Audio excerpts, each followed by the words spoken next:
சிறகடிக்க ஆசை சீரியலில் இனிய எபிசோடில் நம்ம முத்து செங்கலை வாங்கிக்கிட்டு வந்தாப்புல இல்லையா, அதை மொட்டை மாடியில் அடுக்கி வச்சுட்டு இங்கேருந்து இவ்வளோ தூரத்துக்கு நம்ம ரூமு கட்டுறோம், இங்கே தான் செல்ஃப் வருது, இங்கே தான் பெட்டு வருது, ரூமு கட்டினதுக்கப்புறம் அந்த ரூமு மட்டும் நமக்கு மட்டும்தான், மற்ற யாருக்குமே இல்லை, அப்படி இப்படின்னு வந்து பார்த்திங்கன்னா கற்பனையிலேயே அப்படியே மிதந்துக்கிட்டு இருக்கிறாங்க நம்ம முத்துவும் மீனாவும்.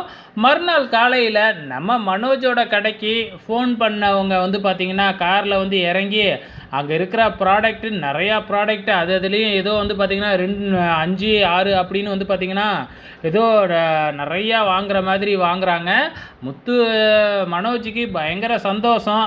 ஸோ இப்போ என்ன நடக்குது அப்படின்னு பார்த்தீங்கன்னா, எல்லாருமே வாங்கி முடிஞ்சதுக்கப்புறம் பில்லு போடலாம் அப்படின்னு போகும்பொழுது அவங்க 2 பேரும் இல்லை பில்லுலாம் போட வேணாம், இது ஃபுல்லாகவே கருப்பு பணம், நாங்கள் பில்லுலாம் வாங்க மாட்டோம் அப்படின்னு சொல்லிவிட்டு, இப்படிலாம் நீங்கள் பிஸ்னஸ் பண்ணால் தான் முன்னேற முடியும், இல்லைனா வந்து நீங்கள் கொஞ்சோண்டு லாபத்தை வச்சுக்கிட்டு எப்போ முன்னேறது அப்படி இப்படின்னு ஏதோ பேசி பில்லு இல்லாமல் அந்த ப்ராடக்ட் எல்லாமே வாங்க ஆரம்பிச்சிட்றாங்க.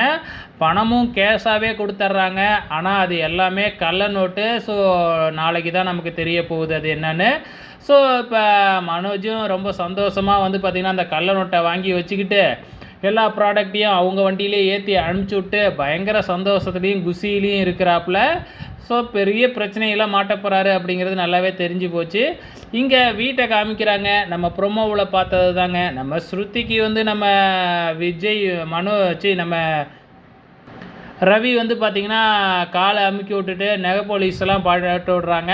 இதை பார்க்குற விஜயா வந்து பார்த்திங்கன்னா, ஏன் இப்படி பண்ணுறீங்க, இப்படி பொண்டாட்டி காலை புருஷன் அமுக்கலாமா அப்படி இப்படின்னு பஞ்சாங்கம்மெல்லாம் பேசிக்கிட்டு இருக்கிறாங்க. ஸோ இன்னி எபிசோடை பொறுத்தளவு நம்ம மனோஜ் வந்து வசமாக ஒரு பிரச்சனையில் மாட்டிக்க போகிறாரு. அது மட்டும் நல்லா தெளிவாக தெரியுது. வெயிட் பண்ணி பார்க்கலாம்.